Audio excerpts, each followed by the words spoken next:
today let's discuss the remaining questions of improper integral. So the question 1 says that examine if the improper integral exists or not. So here also the first step should be to look for the point of infinite discontinuity.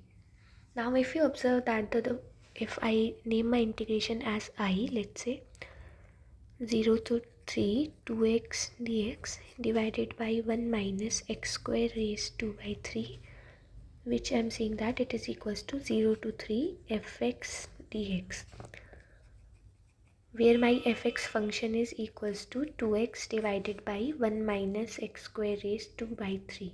Now if you observe that in this fx function, neither of the endpoints, that is 0 or 3, is a point of infinite discontinuity, but x equals to 1 is point of infinite discontinuity. So what we'll do is we'll just split our integral in two parts.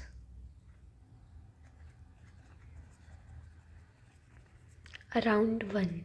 So I can write my I as 0 to 1 2x by dx divided by 1 minus x square raised to by 3 plus 1 to 3 2x dx divided by 1 minus x square raised to by 3. Now I'll just evaluate it directly only to see if the limit exists or not. So let's name it as I1 plus I2, where I1 is the first integral and I2 is the second integral after splitting. So let's evaluate them separately. So I1 is 0 to 1 2x divided by 1 minus x square raised to by 3. So if I evaluate it, so let's assume that 1 minus x square is equals to u. So from here minus of 2x dx will be equals to du.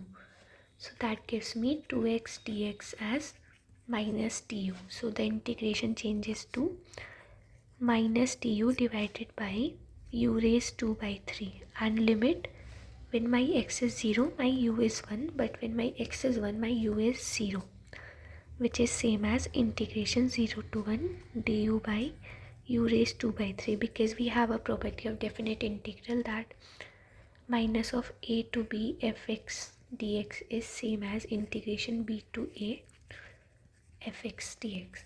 So using that property I interchanged the upper and lower limit and eliminated this minus sign. Now this is an easy one, we can solve it directly. It will be u raised minus 2 by 3 plus 1 divided by minus 2 by 3 plus 1, and limit varies from 0 to 1, which is equals to u raised 1 by 3 divided by 1 by 3, and limit varies from 0 to 1, which is equals to 1 minus 0 divided by 1 by 3, which is basically 3 only. So the I1 integration exists. So now let's see if I2 also exists or not. So my I2 is integration from 1 to 3 2x dx divided by 1 minus x square 2 by 3. Again let's assume 1 minus x square as t this time. So from here I'll get if I differentiate it with respect to x, I'll get minus of 2x dx as dt.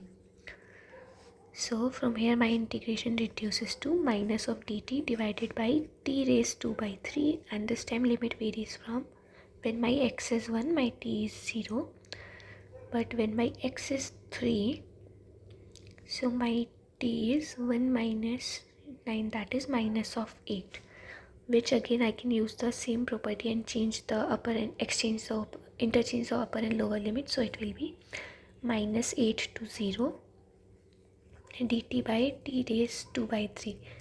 Again I can evaluate this limit easily, this integration easily. So it will be equals to t raised minus 2 by 3 plus 1 divided by minus 2 by 3 plus 1, and integration varies from minus 8 to 0, which will be equals to t raised 1 by 3 divided by 1 minus 2 by 3 is 1 by 3, minus 8 to 0.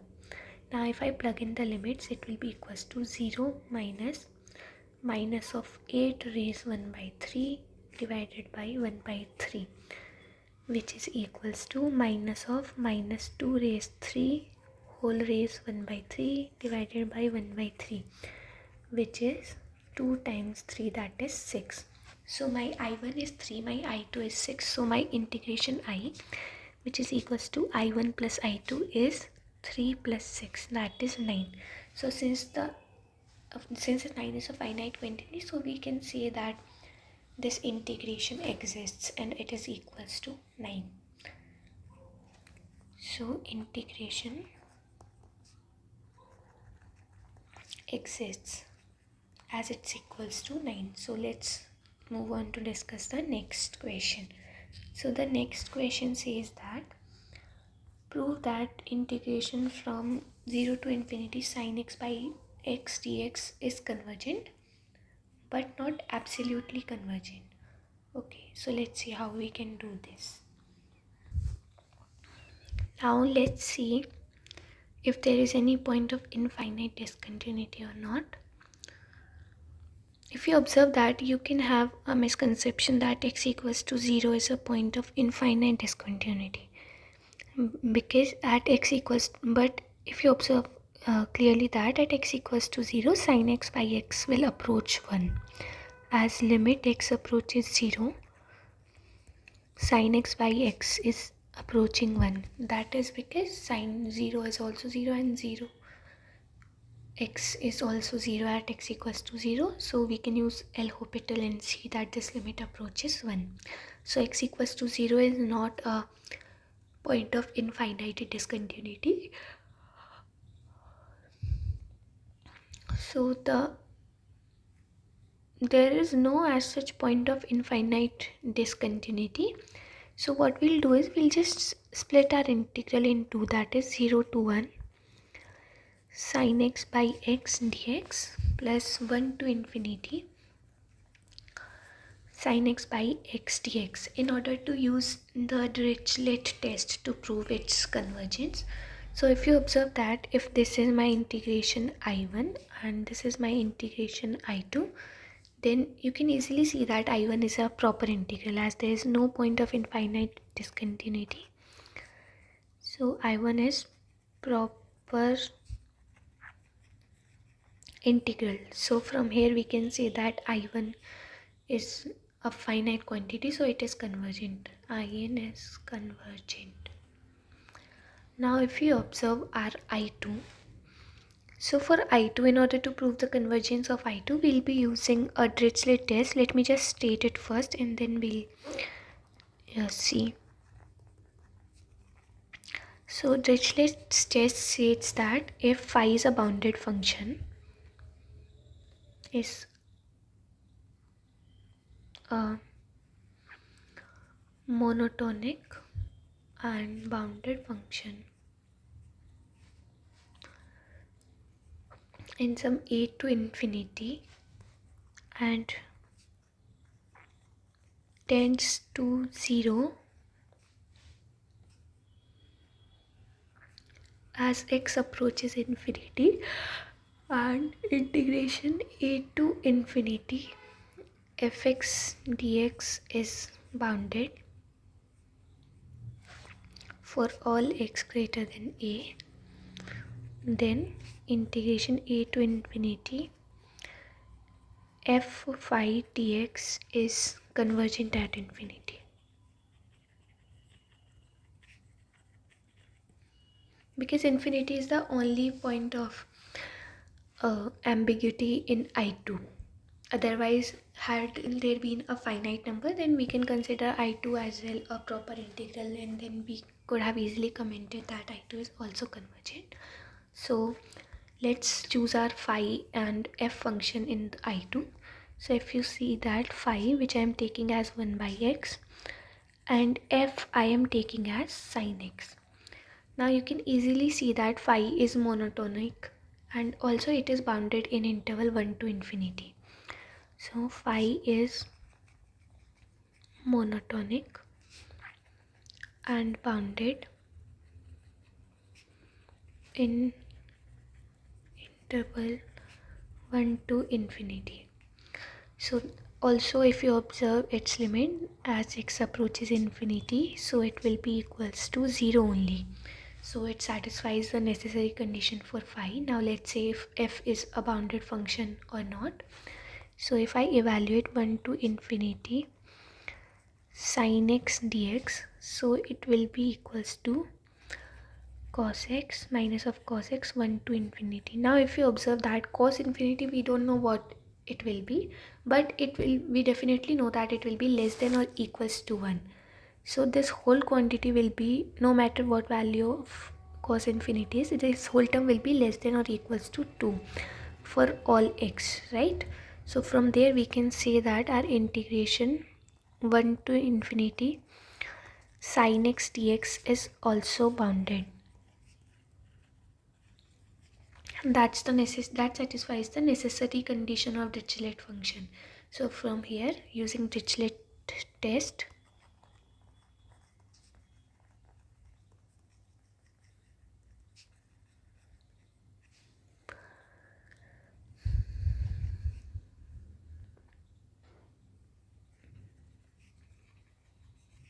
we can say that our integration 0 to infinity 1 to infinity sin x by x is convergent.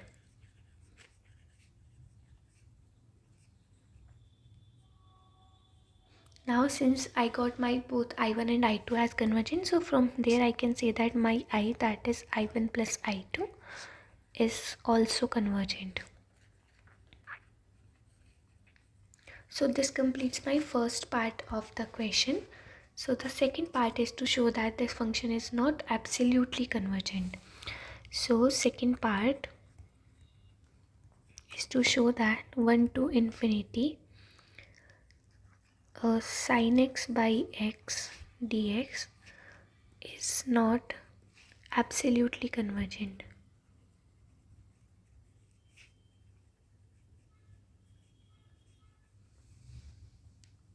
Now if you observe that, I can write my I as, that is 0 to infinity mod of sin x by x, which is the absolute function that we'll get, dx as equals to limit n approaches infinity 0 to n by mod of sin x by x dx, which can further be written as summation over r equals to 1 to n integration r minus 1 pi to r pi mod of sin x by x dx, and it holds for all x in between 0 to infinity. Now since if you observe in this integration, that is this one, my x is lying in between, x is belonging to r minus 1 pi to r pi. So from here my x is less than or equals to r pi, that means 1 by x is greater than or equals to 1 by r pi.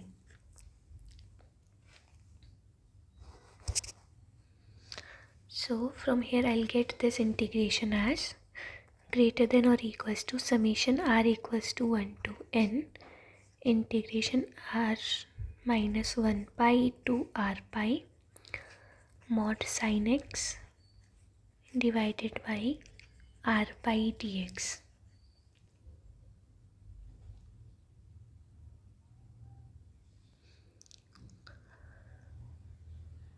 Now if I just evaluate this integration separately, that is integration from r minus 1 pi to r pi mod sin x by r pi dx, so it will be equals to, let's substitute x as r minus 1 pi plus y. So from here my dx will be equals to dy.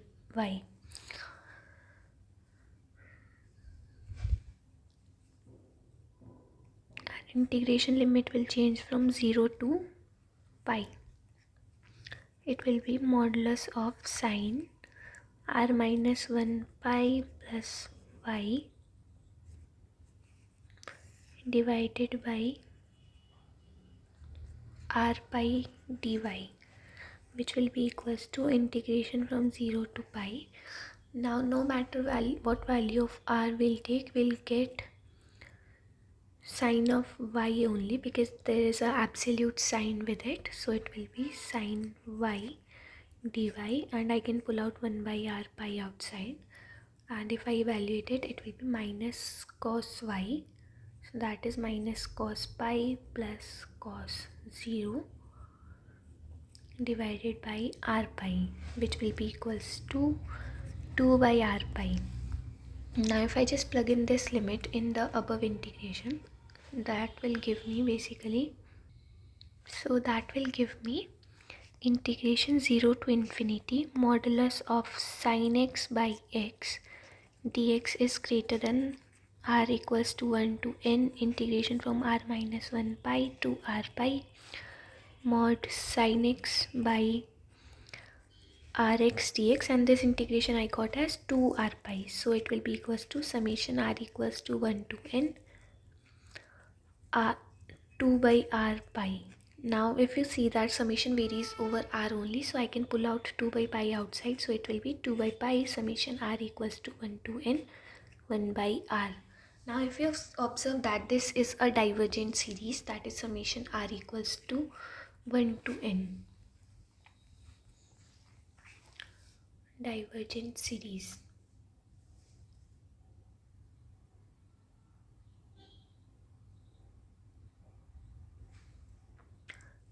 So if it is a divergent series, so it approaches infinity. So we can basically now use comparison test, which says that if integration 0 to infinity fx dx is greater than 0 to infinity gx dx, and integration 0 to infinity gx dx is divergent, so that implies that integration 0 to infinity fx dx is also divergent. So using comparison test, we can say that integration 0 to infinity fx dx, that is integration 0 to infinity modulus of sin x by x dx, is divergent.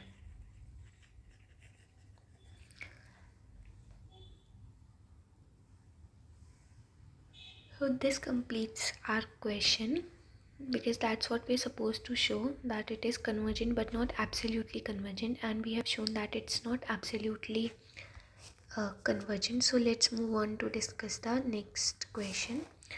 So the next question is, test the convergence of given improper integral. Now let's see, let's name it as I1. So that is integration from 1 to infinity dx divided by x square times 1 plus e raised minus x. Now let's see what are the point of infinite discontinuities it can have.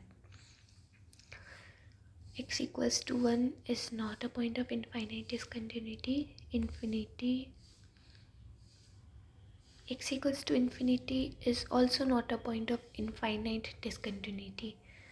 So there is no point of infinite discontinuity over it, but it is improper because of the upper limit being infinity. So let's evaluate that integration. Let's evaluate it. Now if I write my integration as 1 to infinity fx dx, where my fx is basically 1 by x square 1 plus e raised minus x, then if I choose some another function gx, so let's choose gx as 1 by x square. So that basically gives me limit x approaches infinity fx by gx as limit x approaches infinity 1 by x square 1 plus e raised minus x divided by 1 by x square, which is equals to limit x approaches infinity, 1 divided by 1 plus e raised minus x. Now if I evaluate this limit, it will be 1 only, because this can be written as 1 divided by 1 plus 1 by e raised x, and as x approaches infinity, this whole term will approach 0. So it will be 1 by 1 form, so this limit is 1. So 1 is a non-zero and a finite quantity. So from here I can say that my fx and gx, that is integration 1 to infinity fx dx and integration 1 to infinity gx dx behaves alike. And we know that integration 1 to infinity gx dx, that is integration 1 to infinity 1 by x square dx, is basically a convergent integral, and that we can say by p test, which states that integration 1 to infinity 1 by x raised p dx is convergent for all p greater than 1, and it is divergent for less than or equals to p less than or equals to 1. Or if you don't know this test, then you can directly evaluate it as well, so you'll get a finite quantity only. So since my gx is convergent, so that states that integration 1 to infinity fx dx is also convergent. Now let's move on to discuss the next question. So the next question is, test the convergence of the integral. So let's find out first the point of infinite discontinuity. Now if you observe that x equals to 0 is not point of infinite discontinuity here, rather x equals to infinity is point of infinite discontinuity. Here ID means infinite discontinuity only. Now let's name the given integration as I, that is 0 to infinity square root of x times e raised minus x by 2 dx. Now if I write it as 0 to infinity fx dx, so here my fx function will be square root of x e raised minus x by 2. Now if you observe that x equals to 0 is not a point of infinite discontinuity, as it approaches 0 only there. So we need to check convergence at x equals to infinity only. Now if I assume some another function gx as, let's say, 1 by x square, so the limit, that is limit x approaches infinity, fx by gx will be equals to limit x approaches infinity, my fx is square root of x e raised minus x by 2, and my gx is 1 by x square. So this will be equals to x raised 5 by 2 divided by e raised x by 2. Now if I take its limit, x approaches infinity, then it is a infinity by infinity form only. But if you see that exponential function moves more faster than the polynomial, that is x raised 5 by 2, so this will automatically approaches 0. And if you can't observe this, what you can do is you can apply L'Hopital rule. Then you can, from there also, after differentiating it 3 times, you can observe that this limit will approach basically 0. Because after differentiating it 3 times, this x raised minus 5 by 2 will become x raised minus 1 by 2. And then from there you can see that this limit will approach 0 as x approaches infinity. Now since this approaches 0, so we have a rule: whenever the limit approaches 0, if gx is convergent, then we can say fx is also convergent. Now if I evaluate limit gx, integration gx, that is 1 by x squared dx,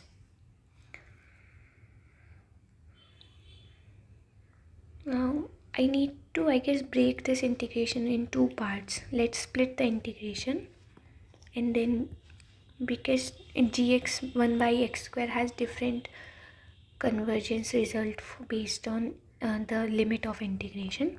So let's break I as 0 to 1 fx dx plus 1 to infinity fx dx. This is my I1 function and this is my I2 function. Now we are checking at infinity, so we are discussing I2. So I2 will be convergent if my gx is convergent. That is, let's check convergence of 1 to infinity dx by x square. This is a convergent series by convergent integration by p test, or if you don't know that, you can use like calculate it directly as well. It will be minus 1 by x 1 to infinity, that is minus 0 minus 1, that is 1, which is a finite quantity. So from there, here you can say that I2 is convergent. Now we need to check convergence of I1 as well. So for I1, let's assume a function hx as let's take it as square root of x maybe. Now if I evaluate limit, because limit x approaches 0, fx by hx, so that will be equals to limit x approaches 0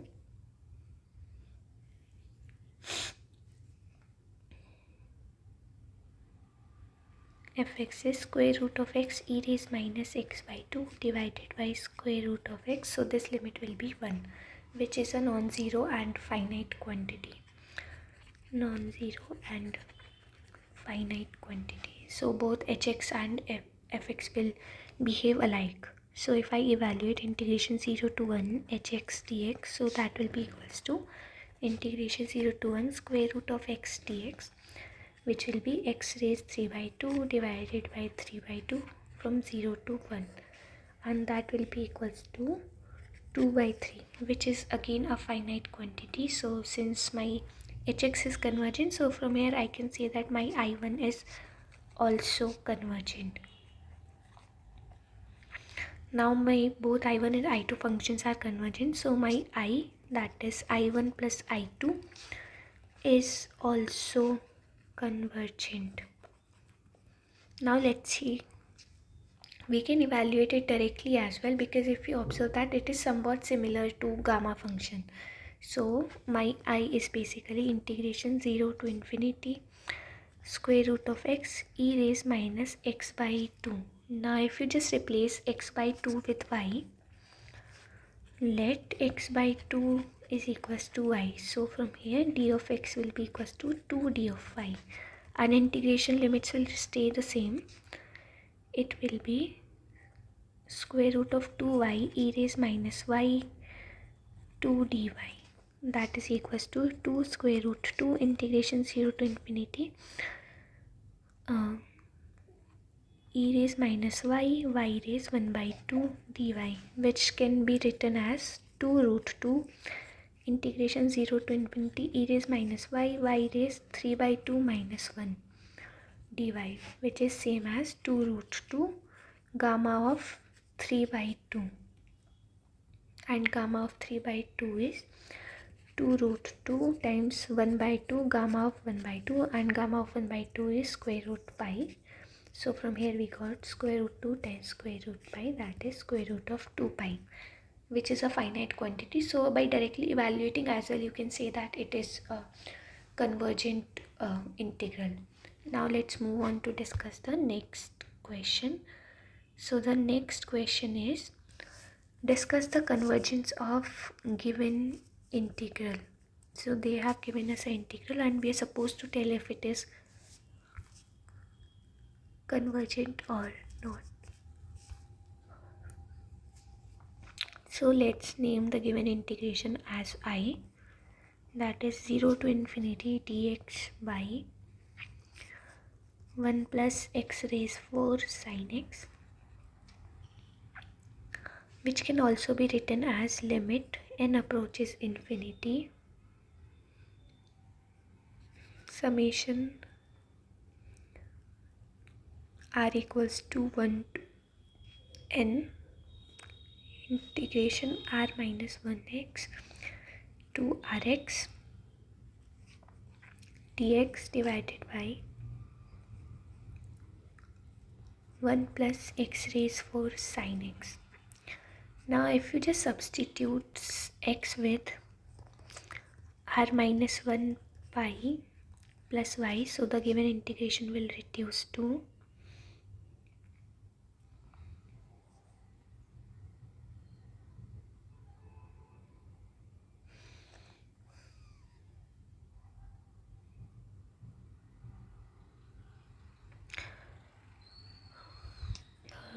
from here dx will be equals to dy, so it will be dy.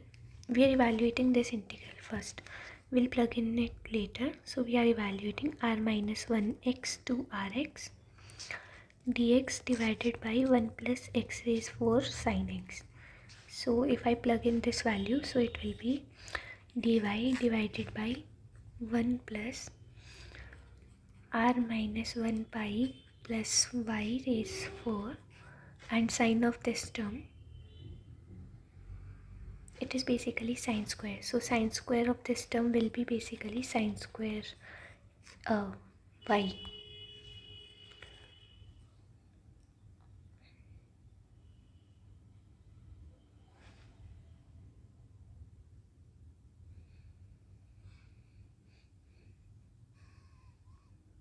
Now if you observe that y is in between pi to 0, so r minus 1 pi plus y will be greater than r minus 1 pi. So from here 1 by r minus 1 pi plus y will be less than or equals to r minus 1 pi. You can multiply by sine square y as well here to see that this whole integration will be basically less than 0 to pi dy divided by 1 plus r minus 1 pi raised 4 sine square y. Now this can be written as, since it is a even function, so it can be written as 2 times integration from 0 to pi by 2, and I am dividing numerator and denominator with cosec square y. So it will be cosec square y plus r minus 1 pi square dy.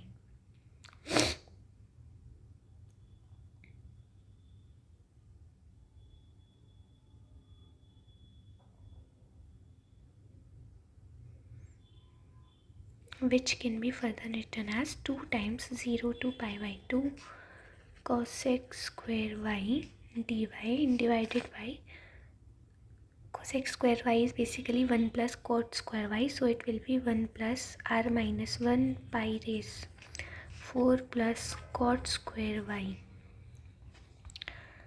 which will be equals to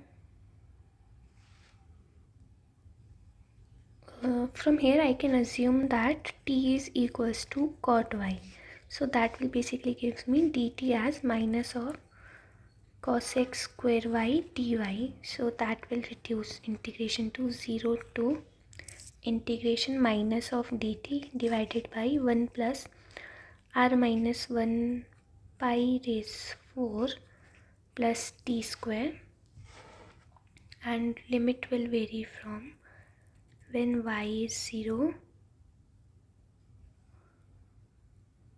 it is infinity, and when y is pi by 2, that is it is 0. So it will be, and this can be evaluated easily as 2 into 1 by in square root of 1 plus r minus 1 pi whole raised 4 times cot inverse t divided by 1 plus r minus 1 pi raised 4, and limit varies from infinity to 0. So it will be equals to 2 divided by square root of 1 plus r pi minus pi raised 4 times cot inverse 0 minus cot inverse infinity, And what is cot inverse 0 at cot inverse infinity? This is cot inverse 0 is basically pi by 2 and cot inverse infinity is 0, so it will be 2 divided by square root of 1 plus r pi minus pi raised 4 times pi by 2.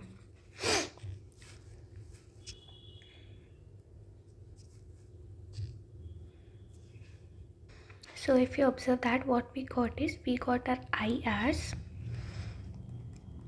less than or equals to limit n approaches infinity summation over r equals to 1 to n r minus 1 pi to r pi, and we have a integration here, that is dx by 1 plus x raised 4 sine square x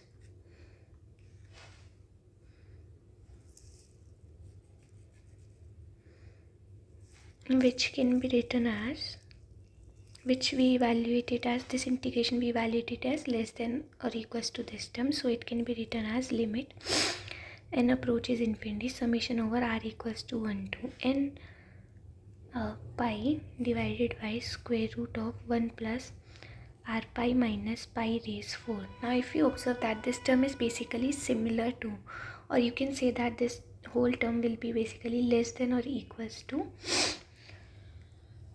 summation over, this whole term will be less than or equals to summation r equals to 1 to n and limit n approaches infinity 1 by r square, because this term is similar to r square and this is basically a convergent series. This is a convergent series, so from here we can say that our I is also convergent. And I guess that's what we're supposed to prove in this question. Yeah, we're supposed to discuss the convergence. So we have shown that our I is basically a convergent integral. Now let's discuss the next question. So the next question is, does the given integral exist, and if so, find its value. Now if you see that x equals to minus 1 is a point of infinite discontinuity, so rather than checking the convergence, we'll try to evaluate it directly only. So if it is equals to, let's say I, so it is minus 1 to 1 square root of 1 plus x divided by 1 minus x dx. Now I can write it as this as well, minus 1 to 1 square root of 1 plus x divided by 1 minus x multiplied by 1 plus x divided by 1 plus x. So which will basically simplify it as minus 1 to 1 1 plus x divided by square root of 1 minus x square dx.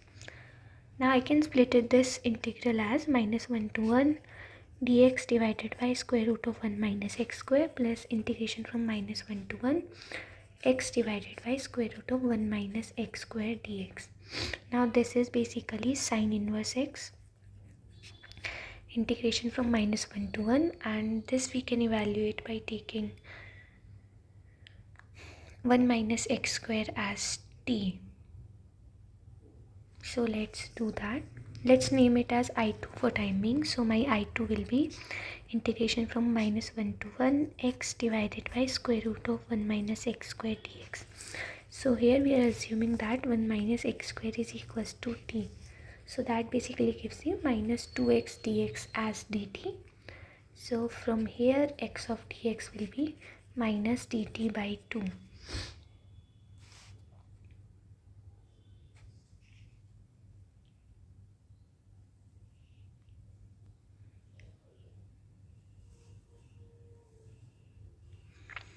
So it will be equals to, the limit will reduce to 0 only.